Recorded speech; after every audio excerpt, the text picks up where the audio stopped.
بینەر و بیسەرین کوردستان 24 ئەف دەمەوە باش هیڤیا دەمێن خۆش و سەلامەت بووەت خازین خۆشحاڵ و بەختەوەرین جارێک دنهاتی نەف خزمەتەوەین بەڕێز بۆ پێشکەشکردنا خەلەکە دیش بەرنامە هەنگ و بەرنامە کوردی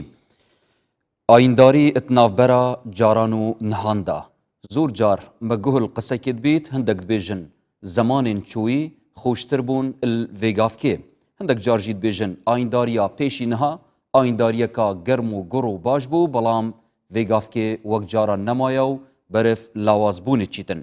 yan jî hindek car dibêjin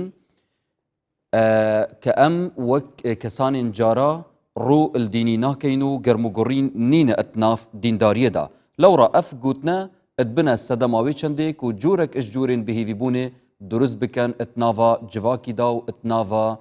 texên bawerdaran da me ferzanî ku ev ê mijarê bikeyne mijara xeleka bername be kurdî û gengeşe bikeyn ev ê têgeştina nezanistî û nerast bête gengeşekirin gel zor bares mamosta Abdurrahman Sadiq zor bexêr bê Seyda Hêja. Selam. Spas. Mamosta me divêtin em bizanîn etnava Qur'ana pîrûz da behsa zor çemkan, behsa zor buwaran, zor zaravan hatiye kirin. Derbarey zaravê cografî ke peyweste ev vê fikra niha me behs kirî ku gelek caran bêjîn caran baştir bû li vêgavkê. Aya Qur'ana pîrûz çawa behsa zaravên cografî kiriye. بەناوی خۆی بەخشندەی میهرەبان پەیوەستبوونی ئەو دوو شتە ڕاستەکەی بەیەکەوە ئەوەیە ئێستا دوو نەوەمان هەیە دەقیبەن لە هەموو سەردەمێکە چەند نەوەیەک هەیە بەس دوو نەوە دوو جیل زۆر دیارن جیلێک لە ڕووی تەمەنەوە هەڵکشاوە جیلێکی تریش گەنجە و لاوە ئەلێرە زۆر جار بەراورد دروست دەبێ مقارنە دروست دەبێ زۆر جار ئەوانەی کە بە تەمەنن دانعەمرن عمرێکیان هەیە زۆر جار دەڵێن زمانی ئێمە ئاوها بوو دینداری لە زمانی قەدیم باشتر بوو دینداری جاران خۆشتر بوو ئێوە دینداریەکەتان جوان نییە یعنی ئەمە تۆزێک ناومێدی لای گەنج دروست دەکە دەبێ بینەوە بۆ قورئان بزانین قورئان چۆن عیلاجی ئەمەی کردووە قورئان بەوە عیلاجی کردووە وەکو تۆ گوتت ڕەبتی کردووە بە مەسەلەیەکی جوگرافی یعنی چۆن یعنی دەڵێ لە شوێنێکە ئەگەر جوگرافیەکەی بچووک بوو بەقەدەر گوندێک بوو 20 ماڵی لێ بوو مامۆستایەکی ئاینیشی لێیە 20 ماڵەکە هەموو کوردن هەمویان سونی هەمویان شافیعی مەذهبن خوێندەواریشیان تێدا ڕەنگە هەبێ یا هەر نەبێ بە تەنها ڕەنگە تەنیا خوێندەوارێک لەوێ زۆر جار لە قەدیم بەری 70 ساڵ هەر مامۆستاکە بوو بێ هەموو ئیشیان بە مامۆستاکە بۆ مامۆستاکە هەموو ئیشی بۆ ئەوان چارەسەر کردووە و ڕەنگە کێشەی کۆمەڵایەتیشی بۆ چارەسەر کردگرێدای بدینی ڕاست هەموو لە نەتیجە ئەم مامۆستا ئاینیە وەختێ دێ بۆ شار سەرەکە شار ملیۆنیە ئەمانی دێن 500 کەس جاری وا هەیە لە مزگەوتێکە دانیشتووە هەموو شەهادەیان هەیە یەکێک دەستی بە نوێ دەگرێ حەنەفیە و یەکێک شافیعیە و یەکێک حەمبەلیە و هەموو هەیئاتی مختەلیفە لە کاتی نوێژە هەمووشی موسڵمانە وانە لە نەتیجە ئیشکالێکی بۆ دروست دەبێ یعنی من لە نوێژا دیومە یعنی مەسەلەن خەتیب لەسەر منبەر گوتوێتی ئەوە هەندێک کەس لێرە دەبینم نوێژ دەکەن دەستیان لەسەر سنگیان دەگرن ئەوە غەڵەتە نابێ وا بڵێ بۆ چونکە بە فقی شافعی ئەوە وا نەبووە ڕاستە بەس کابرایەکی تر دەستی لەسەر سنگی دەگرێ وانە یەکێکی دی دەستی لە خواری ناوکی دەگرێ حەنەفیە یەکێکی تر لەسەر ناوکی دەستی دەگرێ شافعیە مهم ئەوەیە ئەوە نوێژ بکە عولەما گوتوانە ئەمە هەیئاتە هەیئات محاسبەی لەسەر نییە شکلی دەرەوەی نوێژ قد أفلح المؤمنون الذين هم في صلاتهم خاشعون كواتە خشوعی قلب لە نوێژان مهمە ئەم دەرەوە چۆنە مەسەلەیەک نییە جا مەستمە ئەو مامۆستا بۆ وا دەڵێ چونکە ئەو یەک شێوازی دیوە لە سەردەمی خۆی کە دەستگرتنەکە ئاوها بووە ئێستاکە نەوعێکی تر پەیدا بووە تەحملی ناکە مەفروض وایە تەحملی بکە بۆ چونکە ئەمە فقهی مەدینەیە شار فراوان بووە هەموو نەوع هاتووە ئەمە گوندێکی بچکۆلە نەبوو جاران لەسەر یەک نەوع بێ ئەگەر حاڵەتەکە ڤی ڕەنگەی بیت مامۆستای بەڕێز ئەوە بووی چەندێ نازەڤڕینتەوە کە ئەف مامۆستای ئاینی سەقافەتە خۆ ڕوشنبیریە خۆ خوێندنە خۆ بەرفرە ناکەتن ڕاستە ئەو یەکێکە لە مەسەلەکان کەواتە ئەو کەسەی دێتە شار ئەبێت یعنی ماوەیەک لە شاردا بوو بێ ئەبێ بزانێ شار یعنی تەنەوع یعنی فرەی اینجا ئەو جوگرافیایە لە قورئاندا ئێستا گەرێمە لە ڕووی ئیداری تەماشا بکەین دەڵێن قەریە ڤیلج گوند دەڵێن چەند ماڵێک و پێکاتۆ لە ژمارەیەکی دیاریکرا ئاوا دەڵێن ئەڵێن چەند گوندێک کۆ دەبێتەوە دەبێت بە ناحیە چەند ناحەیە کۆ دەبێتەوە دەبێتە قەزا چەند قەزا کۆ دەبێتەوە دەبێتە پارێزگا ئەمە لە ڕووی ئیداری ئاوایە بەس بزانین قورآن چۆن مەفهومی قەریە و مەدینەی باس کردووە شەوەیە لە قورآندا دەڵێ خدا دەفەرمێ لە هەر شوێنێک خەڵکێک کۆ ببنەوە هەمویان یەک ڕنگ بن لە تەفکیرە یەک ڕنگ بن لە تەفکیر یەک جۆر بیرکردنەوەیان دەبێتە قەری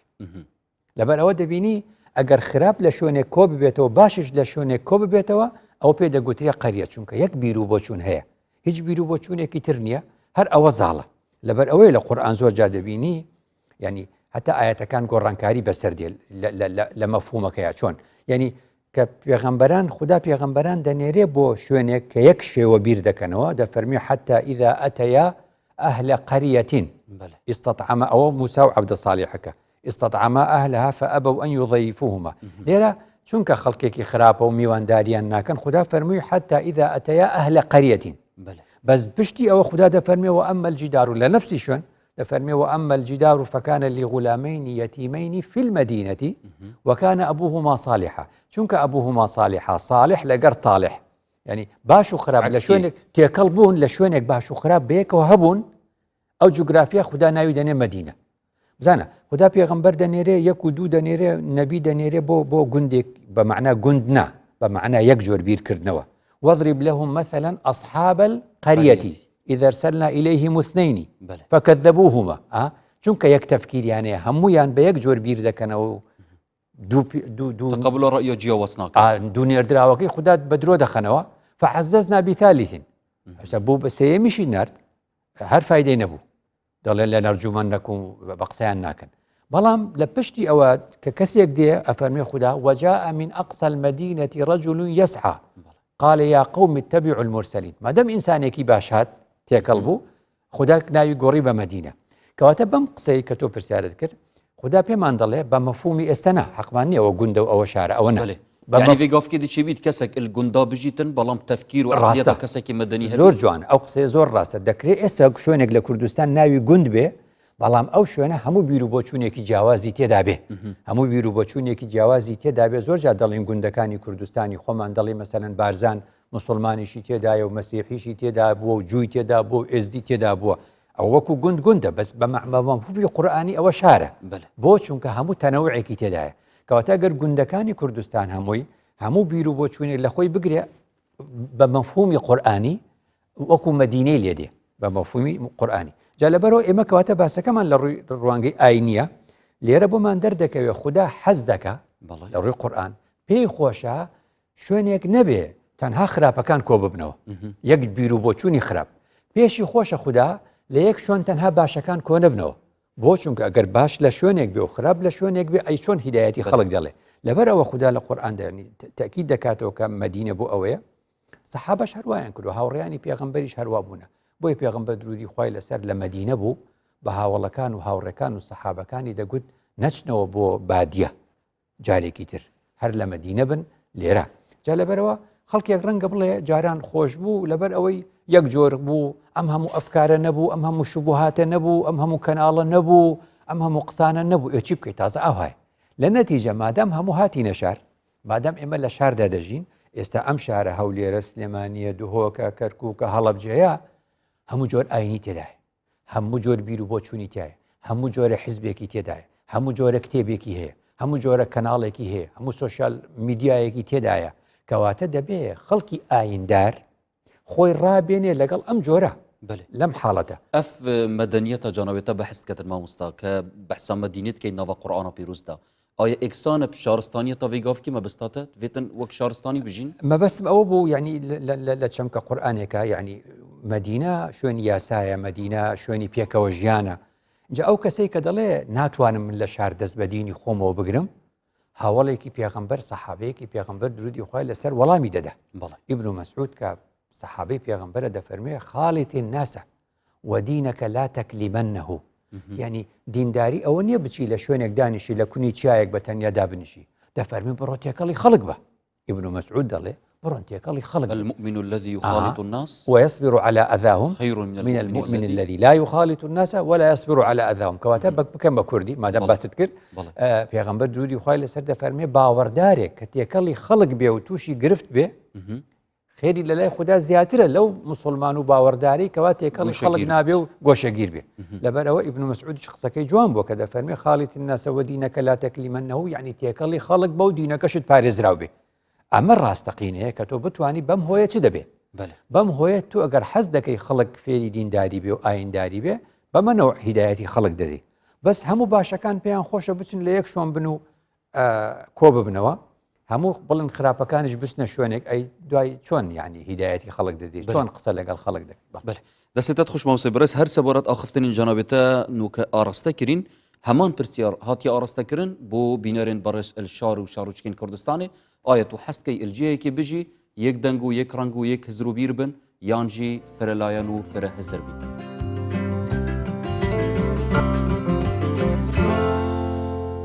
ئینسان خۆشە لە شوێنێک بژی یەک بیرکردنەوە نەبیست کۆگە هەموو وەک یەک بیرمان کردو کەواتە بیر ناکەینەوە پێویستە لە شوێنێک بژین فرە ڕەنگ بی هەموو ڕەنگە تێدابی هەموو دیانەتە تێدابی بۆ ئەوەی خۆشتر بژین بۆ ئەوی بیرکردنەوەمان باشتر بی جوانتر بێ چونکە ئەگەر یەک ئاین و یەک بیرکردنەوە هەبێ پێم وایە پێشکەوتن نابێت ژیان بە فەرەپێکاتە خۆشە و جوانە ژیان بجیاوازیا بیر و بچونە جوانە و پێکاتەژی چی ئاین بن یانژی بێژین نەتەوە بن هەر هەبوونە پێکاتان ژیان جوانترە هەموو پێگاتەکان لەناو شارەکاندا هەبێ بە تایبەت بۆنە ئەگەر فرە ئاین بێ بۆنە ئەم مەسیحی بێ ئەو یەزیدی بێ ئەم موسڵمان بێ هەرچێک بێ بەڵام بەمەرجێک کاریگەری نەکاتە سەر عەقیدە و بیرروباوەڕی ئەو خەڵکە ئەو ناوچەیە ئەم کەسە بە تایبەتی بۆنە کەسانێکی وا هەیە ئەو عەقیدەی تەقلیدی وەرگرتووە ئەو بیرروباوەڕەیەکی تەقلیدی وەرگرتووە لە باو باپیرانیوانێ لەوە ئەچەوت بتوانێت کاریگەری بخاتە بۆ نمونە بکاتە سەر ئەو کەسان فرق پێکاتە ئەکید بۆشترە چکی مەسەلەن زمانی پیغمبری صلی الله علیه و جهید مدینه ای خدا جهبید اوی جهی نداره خصش مدینه یعنی وکو آینه مجی الگل فرا بکاتی یعنی عادیه تعایش هری هر دو کا عادی چه کردن خود دستور چه کردن هر دو دیپیک و حمایت بوجاره خوکن السليمانية زور لديانتكاني كيتيا وكمصاد مسيحي زردشتي كاكاي أما أنا ببيه نكاني تاكو يسالهم من بير ميل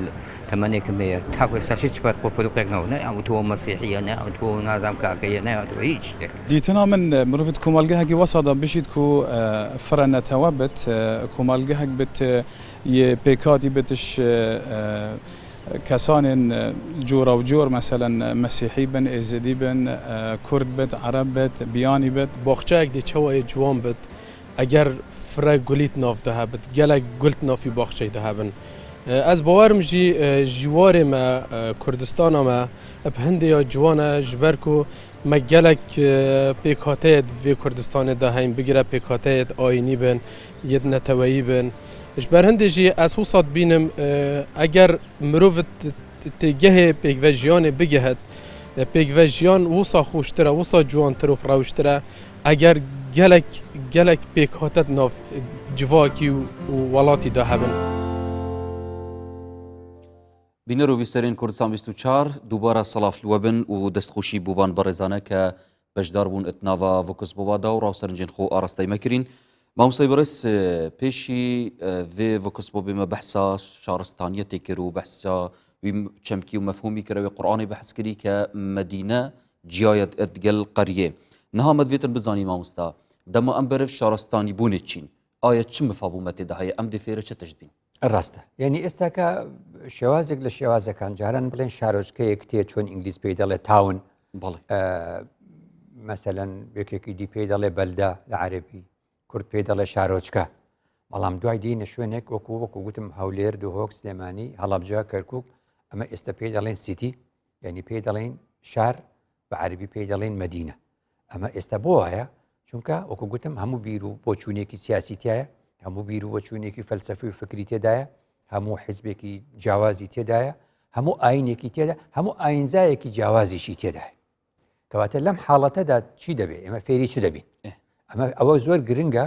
فێری کۆمەڵێکشت دەبین یەکێک لەو شتانی کە لە ڕاستیدا فێری دەبین ئەوش ئەوەیە کە یعنی قبولکردنی فرەیی قبولکردنی فرەیی یعنی فێری ئەوە دەبین کە یەکتر قبولکەین فێری ئەوە دەبین کە بیر و بۆچوونە جیاوازەکان قبول بکەین لەگەڵ یەکتردا تۆ بڕوانە ژیان ئەمەیە خۆی ژیان بریتە لە قبولکردنی بیر و بۆچوونی جیاوازی یەکتر لە ژیاندا ئەگەر قبول نەکەین چ دەبێت ئەگەر قبول نەکەین مەدینە هەڵدەوەشێ شار هەڵدەوەشێ دەبێت هەر یەک بچێت لە گوندێک دانیشێ بڵێ ئەم گوندەی من تەنها یەک بیر و بۆچوون و یەک مەزهەب و یەک حزبی تێدا ئەvە ڕۆی سیاسی دەما مامۆستا ڕەنگە تا ڕادێکی باش بێتە پراکتیزەکردن کە بیر و باوەری جیا یعنی تەقبل ئەیکدو بکەن بەڵام ناوە دینیدا بەسەلەن ئەس کەسێکی سەلەفی مەبوو نمونە ئەس دی چاوە شێم تەقبلت گەل کەسێکی کەم کە بدیتنا من کەسێکی سەرداچوویە لێرە ئەمە پرسیارەکەیە کەواتە ئێمە ئێستا سێری ئەم شارە بکەین هەر یەک لە شارەکانی هەرێم وەرگرە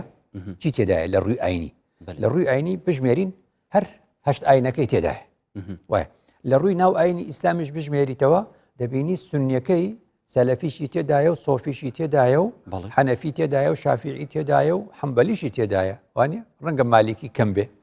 لە ڕووی مەزهەبیەوە اینجا شیعی تێدایە اینجا شیعەکەش کوردی تایە و عەرەبیشی تێدایە شیعەکەش هەیە جەعفەریە و هەیە ئیمامیە ئەوی جیاوازە ڕەنگە زەیدیمان نەبێ ئێمە بۆ نمونە لە یەمەن هەبێ مەبەستم چی بوو کەواتەمە هەموو لە شار هەیە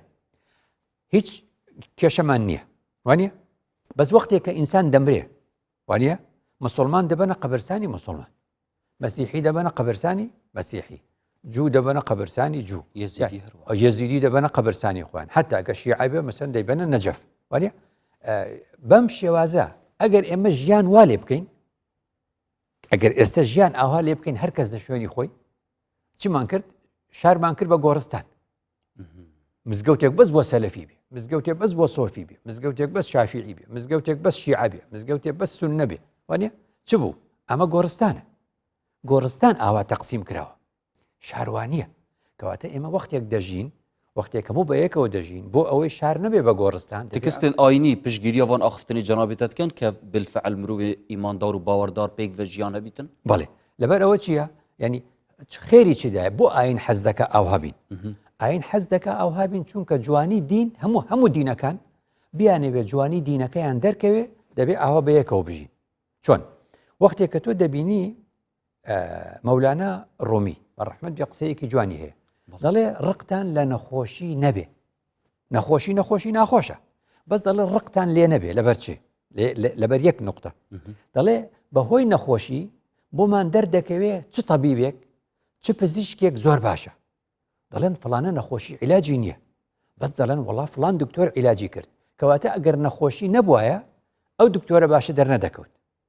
دەڵێ بەخیلی خراپە بەس سوودی چییە سەخیمان بۆ دەردەخە بۆمان دەردەکەوێت کە فڵانە کەس پارەی خۆی دەبەخشێ وانە دەرکەوت بەهۆی ئەوەی کە خەڵک بەخیلە ئەم پیاوە سەخیە دەرکەوت ئەم ئینسانە ئاریشە و گرفت ناخۆشە حەز دەکەی ئاریشە و گرفت نەبێ کێشە نەبێ بەس بوونی بۆچی باشە بۆمان دەردەخات چیە مصلحە بۆمان دەردەخات چێ دێت ئەم ئاریشەیە چارەسەر دەکات دەڵێن وەڵی فڵانە کەس باشە ئەو ئاریشەی بۆمان چارەسەر کرد ئەو گرفتەی بۆمان چارەسەر کرد کەواتە ئەدیانەکان منافەسە دەکەن بۆیە خوددا لە قورئاندا دەفەرمێ وەساریعوا وەسابقوا خێرابن سیباق بکەن لە چاکەکردندا کەواتە ئاینەکان ئێمە لە دنیادا لە شاردا بۆمان دەردەکەوێت لە شاردا هەڵس و کەوتەکان ئەم وەختەی من و تۆ قسەی تێدا دەکەین وانە ئەم کاتی من و تۆ قسەی تێدا دەکەین جۆبیستی هەواڵێک بووین کە گەنجێک لەم شاری هەولێرە 10 ملیۆن دیناری دۆزیوەتەوە گەڕاندوێتەوە بۆ خاوەنەکەی دەیتوانی ببە بۆ خۆی هەمومان چ دەڵێن ئافرین ئەم گەنجای لە ڕووی کوردەوە ئەڵێن کووردە ئەوەش کە پارەکەی بزر کردو عەرەبە کەواتە بۆمان دەرکەوت کوردێک توانی جوانی کورد بسەلمێنێ بۆ عەرەبێک بۆ دەڵێ من پارەشم دۆزیوە و نەشم زانی هیچێ بردم بۆ پۆلیس خاوەنەکەی دۆزی عەرەب دەرچوو کەواتە لە لای عەرەبێک کوردێک چەند جوان دەرچوو لە لای خەڵکێکی تر ئەم کوردە دەڵێ من مسلمانم کەواتە چەند ئیسلام جوان بوو کە ئەم کەسە ئەم کردەوەی کرد دیت کەواتە ئەم منافەسێ ئەم خاڵی یەکەم خاڵی دووەم ئێمە هەمیشەوا دەڵێن یعنی ئێمە چۆن بۆمان دەرکەوت شێخ عەبدولسەلامی بارزان و شێخ ئەحمەدی بارزان ئینسانی پێکەوە ژیانیان دروست کردووە ئەگەر مەسیحی و ئێزدی و جوو لە منتیقەی ئەو نەبێ ئەو هەر مسلمان بووە ئەم قسەیە دەرنەدەکەوت بەچی دەرکەوت کە بۆ ئاینەکانی دی باش بوونە چونکە ئاینەکانی دی لە منتیقەکە هەیە چۆن بۆمان دەرکەوت مەلای گەورەی کۆیە ئینسانێکی بۆ ئاینەکانی دی باش بووە چونکە قسەی باش و هەڵسوکەوتی باشی لەگەڵ دیانەکانی کۆیە کردووە چۆن زانیمان سێ ئەحمەدی خانەقای کەرکووک باش بووە لەگەڵ جوو چونکە جوو لە کەرکووک هەبووە و ئەو پاراستونی و لە قەڵای کەرکووکەوە دایگرتون و هێناوێتی لە خانەقای خۆی بەخێوی کردن کاتی حکوومەتی عێراقی چۆن دەڵێ ڕگەزنامەی عێراقی لێ سندونەتەوە چۆن بۆمان دەرکەوت مەلافەندی هەولێر ئینسانێکی باش بووە چونکە ئەو کاتزانیمان کە نەیهێشتووە دەسەڵاتی ئەو سادی عوسمانی پەلاماری عینکاو بدە ینی کەواتە کاتێک کە ئاینەکان و ئاینزاکان و هەموو ئەمانە بەیەکەوە دەبن چۆن زانیمان کاکە ئەحمەدی شێخی سلێمانی هەڵس و کەوتی جوان بۆ لەگەڵ ئاینەکانی دی وەختێکە کچێکی مەسیحی خواستوە بۆ کوڕەکەی خۆی وەختێ زانیمان باش بووە بۆ جوو کە لە سلێمانیەوە چووە بۆ مەهاباد لەسەر داوای ستەم لێکراوێک کە جوو بووە لەلایەن موریدێکی کاکە ئەحمەدی شێخەوە کەواتە ئەمانە بەچی دەرکەوت ئەم جوانیانە بەوە دەرکەوت کە خەڵکی دیکەمان لەگەڵدا بوو لێرەوە زۆر گرنگە شار ئەوەمان بۆ دەردەخا کە ئێمە ناتوانین احتیکاری حقیقت بکەین بەتەنیا حقیقت لەلای یەک کەس نابێ لەلای هەمومان و دابش دەبێت ئەمە وێ ڕای ئەوەی کە ئەمرێکی خوداییمان بۆ جێبەجێ دەبێت کاتێ لەگەڵ جیاوازەکاندا دەژین ئەویش خودای گەورە فەرمووی لیتەعارف تعارف بەچی دروست دەبێت بەوە دروست دەبێت کە جیاوازەکان لەگەڵ یەکدا بن لە نزیکی یەک بن تا تعارفکەن تعارفیش ئەوە نییە من تۆ بناسیوە حتا مردن من و تۆ بەیەکەوە بین هەموو ڕۆژ یەکتر زیاتر دەناسین هەموو ڕۆژ تۆ صفەتێک لە من دەدۆزی من صفەتێک لە تۆ دۆز باش یا خراپ لە ئەنجامدا تعارف پرۆسەیەکی مستەمرە پرۆسەیەکی بەردەوامە کەواتە سوودی شارستانیەت سوودی مەدەنی بوون ئەوەیە کە ئێمە ناگەڕێنێتەوە بۆ گروپی بچووک بچووک لەبەر ئەوەیە زۆر گرنگە کە ینی مزگەوتمان بۆ هەمووان بێ خۆ خوددا فەرمی وأن المساجد لله وایە چۆن دەمێ مزگەوتێک تەنها بۆ سەلەفی بێ مزگەوتێک تەنها بۆ سۆفی بێ مزگەوتێک تەنها بۆ حیزبی فلان بێ لەبەرەوەی ئیمامەکەی فلان ڕەوان ئایدۆلۆژین جەنابێت تەماشا پێدای مامۆستا هەمیان پێوەرین خۆ هەنە بۆ وەرگرتنا ئاینداری ئەگەر دیف پێوەرین فلان تیاری نەبیتن پێ قبول نییە خوددا وا نافەرمێ وانێ خوددا فەرمی وأن المساجد لله مزگەوت ماڵی خوددایە کورد چ دەڵێ کورد چۆن بە مزگەوت چ دەڵێ دەڵێ مزگەوت ماڵی خوددایە ئێکە ماڵی خوددایە چۆن ئەم کەونە ئەم بوونەوەرە ئەم ئەرزە ماڵی خوددایە جێی هەمومانی تێدا بۆتەوە دەبێ مزگەوتیش بە هەمان شێوە بێ کەواتە مەدەنی بوون بە مانای شارستانی بوون بە مانای پێکەوە ژیان ئەمەیەکە نەڵێین جاران خۆش بوو جاران بۆ یەکێکی بەتەمەند دەڵێ خۆش بوو وەکو گوتم لە گەڕێکێکی بچکۆلە لە تاخێکی بچکۆلە دانیشتووە یەک بیر و بۆ چونیان هەیە ئێستا شار فراوان بووە ملیۆنیە گەورە بووە ئێستا دەردەکەوێت چێ باشە و چێ خراپە ئێستا دەردەکەوێت چێ بیر و بۆ چوونی جوانە و چێ بیر و بۆ چوونی جوانی دەستێتت خۆش مامۆستای بەڕێز دەمێ ناوبڕێکی هاتی و دێهینە خزمەتەوەین بەڕێز بفەرمە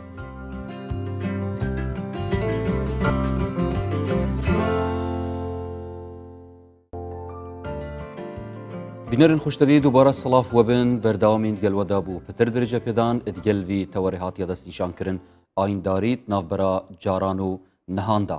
مامۆستای بەڕێز مە بەحسا شارستانی بوونی کرد اتناوە قورئانا پیرۆزدا و بەحسا مفاین شارستانی بوونێژی کرد نەها دەبێتن بزانین هەر تشتێکی ئەتهێتە بەحسکردن و خازراو بیتن حەسکەی ئەو تشت بهێتە وجودێدا و بهێتە پراکتیزەکردن ئەکید ئاستەنگین خۆ هەنە ئەکید ڕێگیری هەنە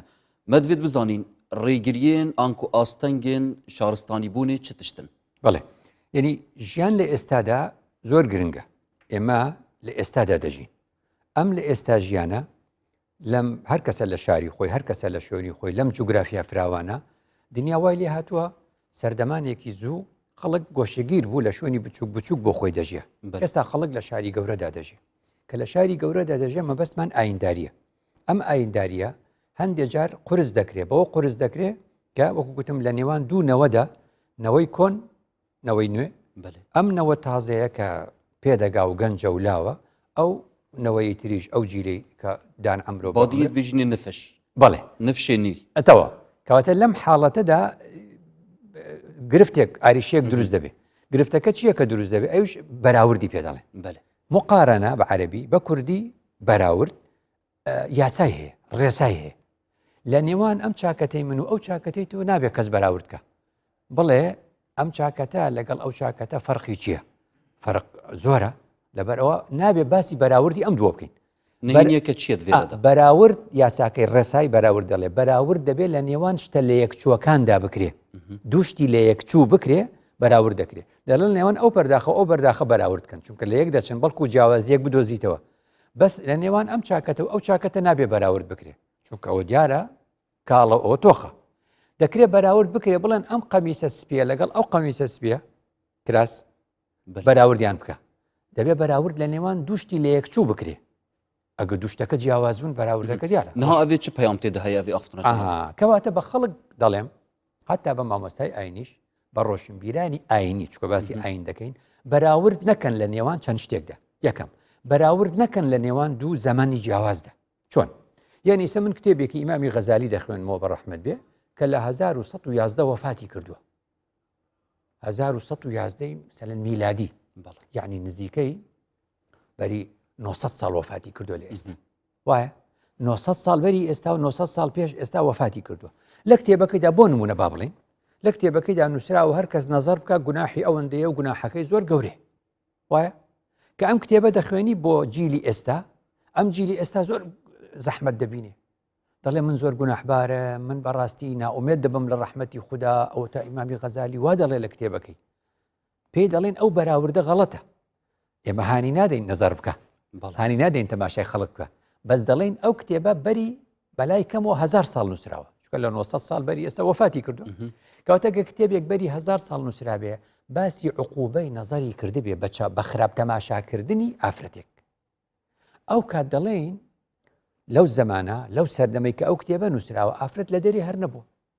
هەموو پیاو لە دەری ئیشیان کردووە ئافرەت ئەگەر لە دەرێ بووە وەزیفەی نەبووە لە دەرێ وەکو ئێستا بێتە دەر ئافرەت ئەگەر هاتوێتە دەر بەکارێکی دیاریلی جلوبەرگ ڕەنگە چاویشی دیار نەبوو بێ لەو سەردەمە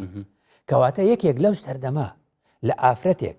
کە بۆ ماوەیەکی کورد دێتە دەر و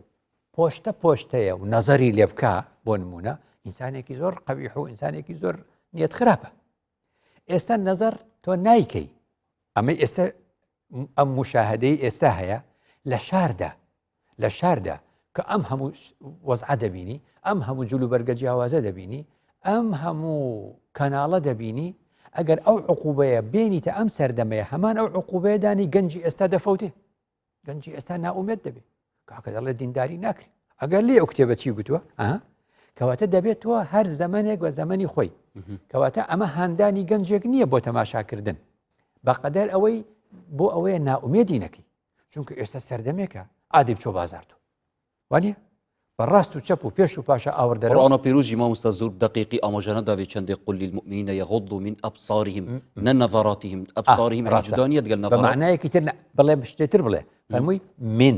من چییە تەبعیض کەواتە بۆش بەشێکە جا لێرە ئەوە تا کەواتە ئێمە دەتوانین خەڵک هەموو ببینین مشاهدە ڕؤیە نەزەر هەموو ئەمانە جایە لەگەڵ یەکتردا ئێمە ئافرەتیش دەبینین پیاویش دەبینین بەڵام بەچ نیەتێک تەماشا دەکەی ئەو گەنجە دەبی ئەمەی بۆ ڕاستکەینەوە ئەمە یەک دوو نابێ بەراورد لە نێوان دوو شەخص بکەین بەراورد لە نێوان دوو شەخص یەکێک بە ئێمە دەڵێ کتابمان بۆ دەخوێنێ یان وعزمان بۆ دەدا دەڵێ فلانە سەحابە یا فلانە تابعی لە سەردەمی خۆیدا ئەوها بوو وایە دەبێ بزانی ئەو شەخصە لە سەردەمی خۆیدا چکارە بووە چۆن کاری کردووە وەزیفەی چۆن بووە چۆن بۆی گونجاوە ئاوا بکەوە نییە و ئەگەرەوەی چەندێکی نییە کە شتەکە وەکو بژنێ زێدەی و بەڵێ تۆ ئێستا مەسەلەن ئەڵێ فلانە کەسێک لە سەردەمێکدا بووە یعنی دوور کە عاد نوێژی بەیانی کردووە چل ڕۆژی پێچووە هەندێک وا دەڵێ ئێ باشە چۆن چل ڕۆژی پێچووە یان فلان ئیمام قورآن هەمیت ئێک ڕکعەت ختم کرد وانە ئەگەر ڕاستیش بێ ئەوە بەو شێوازە بەس تۆ چۆن چل ڕۆژ شەو ڕۆژ ئاخر چل ڕۆژ یعنی زۆرە چۆن دوور کەعات ئەی خۆ نوێژەکانی تری هەموو چوو ئەگەر وابێ نوێژەکانی تری هەمووی چووە ئەم نمونەیە کە دەیدەی بە گەنجێک گەنجی ئێستاش فەقیرە دوور کەعات نوێژ بۆ گەنجێک وەڵام من و تۆش مامۆستای مەلای مزگەوتێکش ئێستا نوێژی دوور کەعاتەکە بە 5 دقیقە و پەڕی تەواوی دەکە وانە ئیتر ئێمە ئەو گەنجە دەفەوتێنین بەو بەراوردە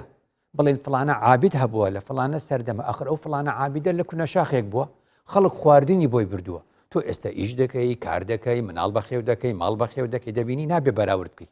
حتا هەندێک جار بەراوردی پیاوە گەورەکان باس دەکەن هەموو جا دەڵێن بەراوردی من مەکەن بەدیع زەمان سەعیدی کوردی ژنی نەبووە ماڵی نەبووە نەفی کراوە خانوویەکیان بۆ دروست کردووە لەسەر درەختێکی جوان لەوێ دانیشتووە نەزاراتی کردووە بۆ میوە بۆ وجود طبعاً قسێکی جوان دەنووسێ بۆیە دەڵێن بەراورد ناکرێت لە نێوان کەسێک کە ماڵ و منداڵی نەبووە کتابێکەیە قدیم العلماء العزاب 40-50 تقریبا عالمی گەورە ئیمامی نەوەوی ئەوانە هەموو ئەعزەب بوونە طبعاً ئەو ئەعزەبە فەرقی هەیە لەگەڵ متەزەویجێک لەگەڵ ئەو کەسی کە ماڵ و مناڵ بەخێو دەکە دەبینی چۆنی فەرقە يعني براورد دەکەن لە نێوان شخصێک و شخصە دەڵێ ئەبوو بەکری سدیق بەڕەحمت نابێ ئەبوو بەکری سدیق خوا لێ ڕازی بێ براورد کەی لەگەڵ ئیمامی عومەر لە حکمڕانیشە بۆ چونکە ئەو 2 ساڵ حکمی کردووە ئەو 12 ساڵ حکمی کردووە 12 ساڵ ئیشی زۆر پێ دەکرێت بەس لە 2 ساڵ ئیشی کەم پێ دەکرێت لەبەرەوە گوناحەت و ئەو دووە براوردکەی ئەبینی یعنی براوردەکان لە نێوان ئەتوانی ئیمامی عومەر و عوسمان براورد کەی لە حکمداری بۆ دەڵێ تقریبا یەکی 12 ساڵ حکمیان کردووە یەکی وەک یەک لەوش لەو مەسەلەیە دەتوانی لە مەسئلەی لە یەکچووندا دەبێت بەراوردی بکەیت کەواتە مە مەسئلەیەکی زۆر گرنگە ناکرێت بەراورد بکەیت لە نێوان چۆن ئەڵێ یعنی 2 شوێنی جیاواز 2 کەسی جیاواز 2 زمانی جیاواز شوێن بۆ شوێن فەرقی هەیە یەکێک دەڵێ مەسەلەن فڵانە کەسێک هەیە لە دەوری کەعبە هەموو ڕۆژ ئاوا نوێژ دەکە ئاخر فەرقی هەیە تۆ لێرە ئیش و کارت هەیە ئەو چۆ بۆ خۆی منقەتیع بووە وانە ئەها کاتی خۆی پێغەمبەر درودی خوای لەسەر مهاجر و ئەنساری ناکرد بە برای یەکتر ئاها یەکێ لەوانە ئەوە بووە کە یعنی با بڵێن ئەبوو دەردا و سەلمانی فارسی ئەمیان لە دنیا باشتر تێگەشتووە ئەوە تێگەشتووە تەنها بێ عیبادەت بکە یا یەکێکی تر مەسەلەن لە تەنیشتی کەعبە دانیشتووە بەس عیبادەتەکە وانە کە تۆ عەبدوڵای کوڕی مبارەک شعرێکی بۆ نووسی ئەڵێ یا عابد الحرمین لو أبصرتنا لعلمت أنك بالعبادة تلعب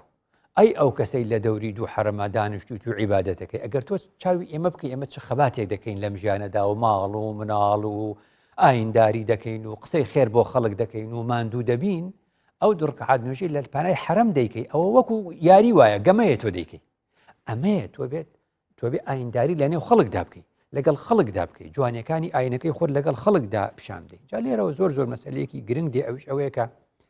ئەگەر یەکێک بێوێ ئەمە نەکات چ دەکا شار دەگۆڕێتەوە بۆ شێوازێکی دی بۆیە ئێستا دەبینی خاوەن ئاینەکان توندڕەوەکان ئەم قسەیان پێ خۆش نییە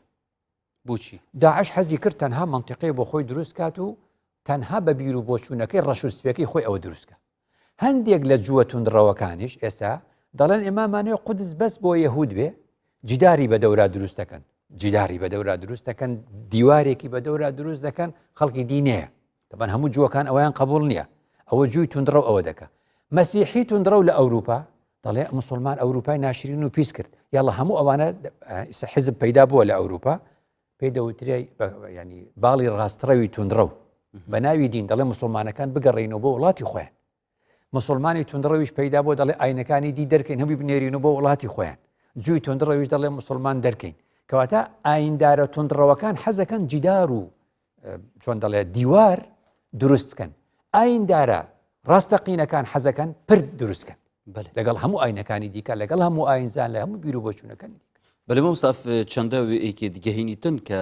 کەسێ باوەڕدار کەسێ ملتەزم ئەبدینی کەش خۆ بگەڕێتن بانگەوازیە دینی خونەکەت حکمەوەی چەندێک کە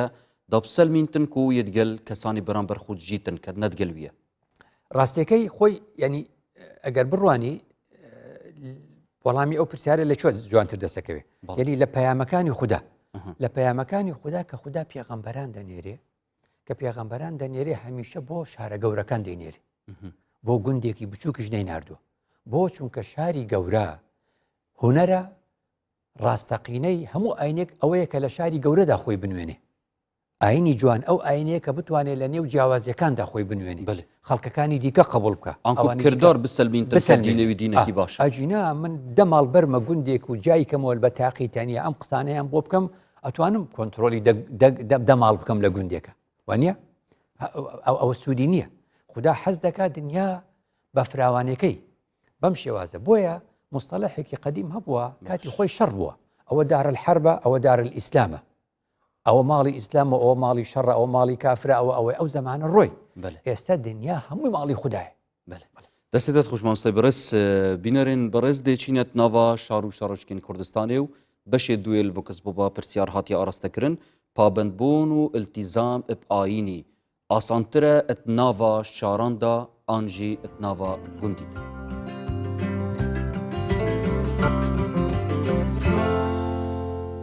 شار ئاسانترە بۆ گەیشتن بە ئامانجەکانی خۆت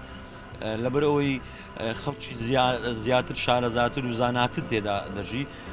ئەو خەڵکەی لە گوندا دەژی لەوانەیە لە ڕووی زانست و زانیاریەوە معلوماتشی کەمبی بەڵام خۆی فەرز دەکەن لەسەر ئەو خەڵکەی وێندەر بۆیە ئینسان دەتوانم بڵێم لە شار دەگەی بە زانیاری و بە زانستی زیاتر ئەو سەر کەسی میتن بدن کەسێکی باژێری پابەندبوونەوەی زیاتر بتن ئاینەوی بەلێ وەکو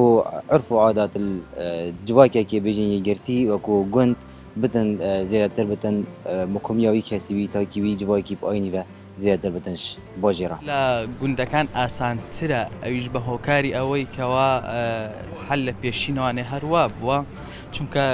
لە ناوچە بە تایبەتی کە بێتە ناو سنتەری شارەکانەوانێ بە هۆکاری تێکەڵاوبوونی خەڵکەوانیانی لە هەموو چین توێژەکانەوانێ لە وڵاتەکانەوانە کێنە ناو سنتەری شارەوانێ ئەمە کاریگەریەک دروستەکە وە شوێنێکیش کە گوناهی تێدا کەمتر بکرێت ئێستا بۆنە لە ناو شارە بتەوێ نەتەوێ گوناهی زیاتر تێداکرێ شتی تێدا زیاتر دەبینرێ بەڵام لە ناو گوند و لە ناوچەکان و دەڤەرەکانی تردابوونە ئەوانە گوناهی تێدا کەمتر ئەکرێ و خەڵکەکەیش پابندن بە ئاینی پیرۆزی ئیسلامەوانێ دینێمە بۆ هەممی کەسە و هەممی جوهایەتی وەکو تعالى بجتن أما وأرسلناك إلى الناس كافة بو حمي ناس نقول بصرمان نقول مؤمنون يعني بو بشر حمية هاتي وجهجي مثلا قندوجي أكيد دي شرط توي فرغ ودينا مدينة سهلة لا يكلف الله نفسا إلا وسعها حمي جواهر كي بجد مرفدي بديني بجد بو جياني هاتي جينا دينا هاتي جياني بزحمة بياخد برمروي أكيد دو جيانا مروي بصانة يتر بلاي منو ولا شارع بو مجالي زورة تيجي بس ماوەی زۆر بەڵام خەڵکی دیەکە بە تایبەتی لە کاتی لە بەرەو بەهەلە دواوە خەریکی لە دەشت وەمانە خەریکی کشت و کاڵوەمانە خەریکن زۆر سەریان ناپەڕێتە سەرەوە تێگەشی بەڵام لە شارە مەجای زۆرە مزگەوتی زۆر هەیە ینی ماوەی باشی هەیە هەیە لە دیەکانیشە هەیە عیبادەتی باشەکە بەڵام بەگشتی وەکو شارنێ شارێکی هینێکی باشی هەیە مزگەوتی باشیەیە دوایش هەموو ڕێکەوە باش دیتنامە گوندی پسانەهیترە ji ber ku gund pêk hatiyeş çend kesek ku destnîşankirîna an niyasê dikin an êkudonasê dikin an ew kesê li gundî da pitir dê kartêkirin li ser wan kesa hebit evêt bûçûnêtwana li ser ayînî dê zîtir gehînin iş cihekî ku baciyar bit an komelgehekê برفرهبت احتمال الجندي بصانعي تربت بتر پابندی پی بکی اجبرکو گلک تشت مهنت ناف جواکی باجی را داد بنا ریگر بوهندی کتنشی گلک پابند بی پرین مایت آینی دەستخۆش بۆ بەشداربوویان ساخ و سەلامەت بن بۆ چۆنێن وە جوان و جێخودا و ساخ و سەرکەفتی بن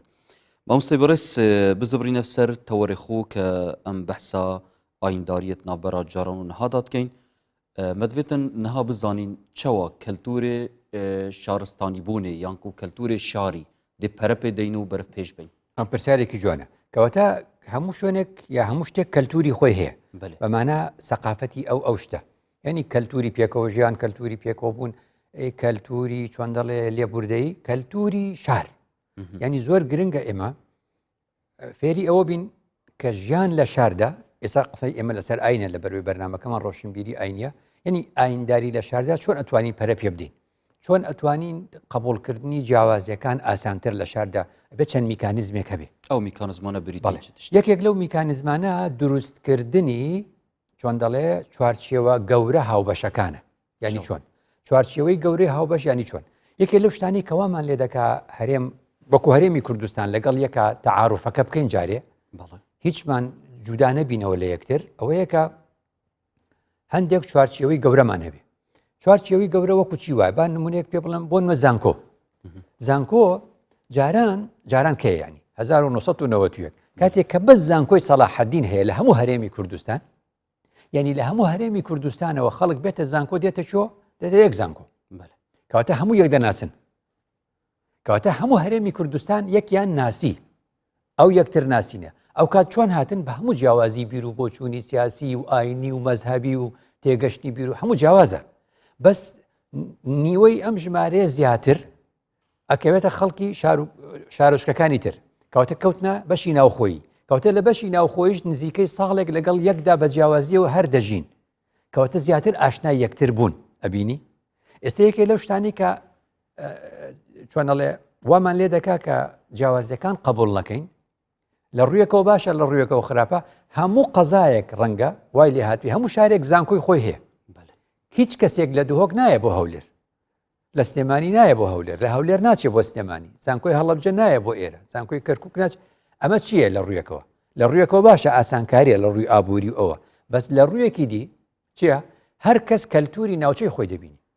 کە هەموو کەس لە شاری خۆی لە زانکۆی خۆی بوو قسمی داخلیشی ناوێ ئەوەش لە ڕوویەکەوە بۆ حکومت باشە بەس لە ڕوویەکی دی هەر کەس کەواتە هەر لە ماڵی خۆی دەخەوێ کەواتە هەر دایک و باوکی خۆی بینی کەواتە هەر بیر و بۆچوونی جیاوازی کەم بینی کەواتە لە ئەوروپا چ دەکەن ئەم زانکۆیانە با هەبن ئەم زانکۆیانە با هەبن بەڵام زانکۆیەکی تایبەتی گەورەی گشتی هەرێمی دەوڵەتیش ئەبێ هەبێ یان نێودەوڵەتیش دەبێ هەبێ خەڵکی ئێمەش وەردەگرێ ئەوە پلەیەکی زیاتری دەدەنێ نمرەی زیاتر وەردەگرێ وانە بەڵام هەموو جیاوازەکانیش کۆ دەکاتەوە جانەوەتە بەحسا هەرسی پارێزگەین کوردستانی کرد مامۆستا هەر چوار بالضبط ئەvە نافخوا خودا شارستانیەتە و یعنی باژەرن مدینەیە یعنی ئەوژی جارێکی تر پێویستە یعنی کە بازنی خۆ بەرفرەتر بکەم ڕاستە ئەمە بەستم ئەوە بکەواتە ئەم چوارە کە هەر کەس بۆ خۆی ئیکتیفا دەکا لە هەموو ڕوویەکەوە دوای چۆن بتوانین کۆیانکەینەوە کەواتە چونکە شار دوای سیتی ئەچ بۆ میترۆپۆلیتان چ بۆ شاری فراوانتر گەورە بە عەربی پێ دەڵێن حاضیرە یعنی کە گەورە دەبێت کەواتە مەبەستم ئەوە بوو هەمیشە لەگەڵ ئەوەی شار پێداویستەکانی خۆی دابین دەکا ئەبێ بازنەیەکی تر هەبێ ئێستا هەندێک زانکۆ لە هەرێمدا خەریکە بیکەن بە زانکۆی نێودەوڵەتی ئەوە زۆر باشە یعنی چی زانکۆی نێودەوڵەتی یعنی لە هەرێم هەموو پارێزگاکانی هەرێم دەچن تێی وەردەگیرێن لەگەڵ ئەوەشدا لە ئێران لە تورکیا لە ئەوروپاش خەڵک دێ لە کوردستان لەو زانکۆیە دەخوێنێ ئەو کات بەشی زۆری کە لە دەرێ دێ ئەمانە بن لە بەشی ناوخۆی بەیەکە و دەبن بیر و بەچوونەکە من نمونەیەک پێ بڵێم یعنی من ساڵی هەشتاکان چوومە زانکۆی مووسڵ زانکۆی مووسڵ کۆلێجی ئەندازیاری بەشی شارستانی ساڵی یەکەمە بڕۆ بۆ قسمی داخلی چوومە قسمی داخلی منی کورد کە کورد بوومە هەتا ئەو کاتە بەس بە کوردی قسەم کردو عەربی قسەم نەکردووە لە کەرکووک خوێندنم هەر بە کوردی بووە بە عەربی نەمخوێندووە باش نییە وەختێ چوومە قسمی داخلی لەگەڵ چوار کەسان ناوی مندانە وتیان تۆ لەو غورفەی لە غورفەکە تەماشا دەکەم ئەمی تەنیشتم ئەوە عەرەبە لەگەڵ ئەوەی عەرەبە ئەبێ بە عەربی قسە بکەی ئەوە فێری عەربی دەبی اینجا لەگەڵ ئەوەی عەرەبە شیعەیە ئەو من سونە ئەو شیعە ئەمی دی تونسیە سنیە عەرەبە ئەمە عەرەبە لەهجەیەکی ترە بەڵام تونسیە کە تونسیە مەذهبی سنیە کە سنیە مالیکیە منیش سنیم شافعیم ئەویش ئەوەیە ئەوی دی کوردە منیش کوردم بەس ئەوی دی ئێزدی بوو ئێستا دەمناسێتەوە دەزانێ باسی چێ دەکەم کەواتە ئەو کات من پێشی 31 ساڵ ئێزدیم ناسیوە زانیومە یەزیدی و ئێزدی یعنی چی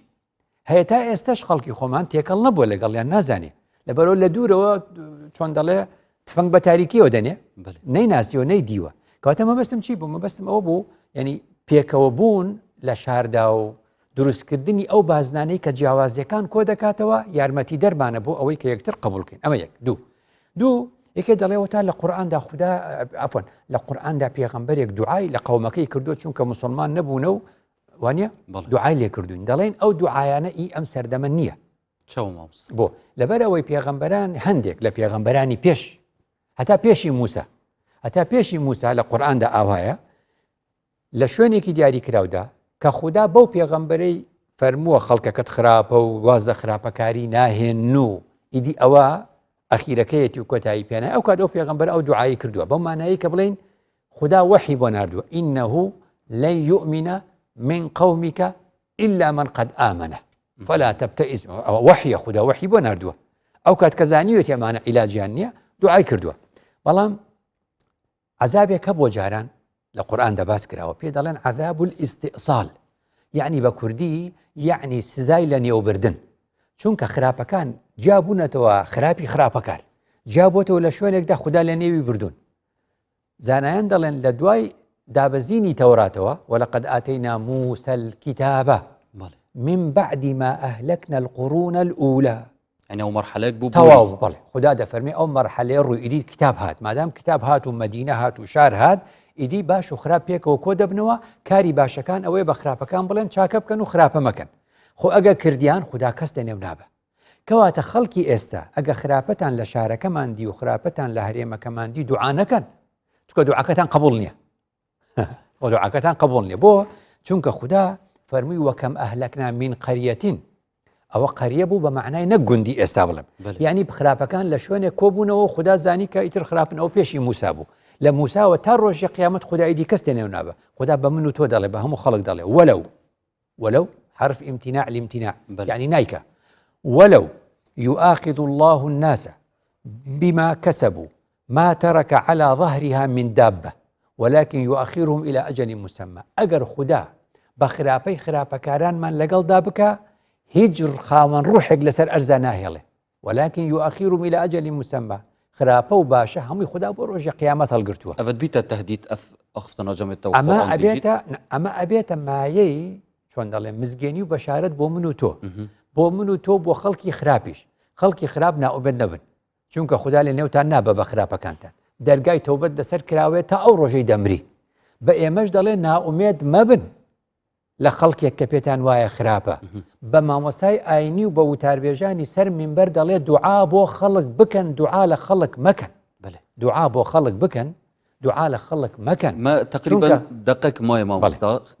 خلال وێ دقێدا جەنابێتە کۆی گشتیوان ئەخفتنا دەوێتن چ بگەهێنیتن ئەمێ ئەوە بڵێم کە بە کۆتایی بێنم بە قسەی مامۆستا بەدیعزەمان سەعیدی کوردی دەڵێ لە سەردەمی زۆر بووندا و لە سەردەمی فراوان بووندا و لە سەردەمی ئێمەدا و عەسری ئێمەدا عەسری ئینقازی ئیمانە ئەوەندە لە خەڵک بەکۆڵنەوە لەسەر وردەکاریەکان مەچنە وردەکاریەکان و خەڵک ئەوەت بۆ وایە ئەوەت بۆ وایە گرنگ ئەوەیە ئینسان باوەڕدار بێ باش بێ خەڵک سەلامەت بێ لە دەم و لە زمان و لە دەستی دەستێتت خوش مامۆستای بەڕێز زۆر سوپاس بۆ وان هەمی ئەخفتنێن تێن پڕ جوان و هەژی بینەرێن هێژا زۆر سوپاس بۆێن بەڕێژی کە هینجی بەشدار بوون دیگەلمە ئەت بینەریەدا و بیسەریەدا هیڤیاماوە مەشیابیتن خزمەتێکی پێشکەشی هەوا بکەین و ببیتە جێمە فایدەف هەوەین بەڕێز ئەو زۆر سوپاس بۆ هەفکارێن بەڕێژی کە دگەلمەت ماندی بوون تا دومای خەڵکێ زۆر سوپاس بووە و ببینم خێر و شاد تا خەڵکاگەدی بگەینە فێک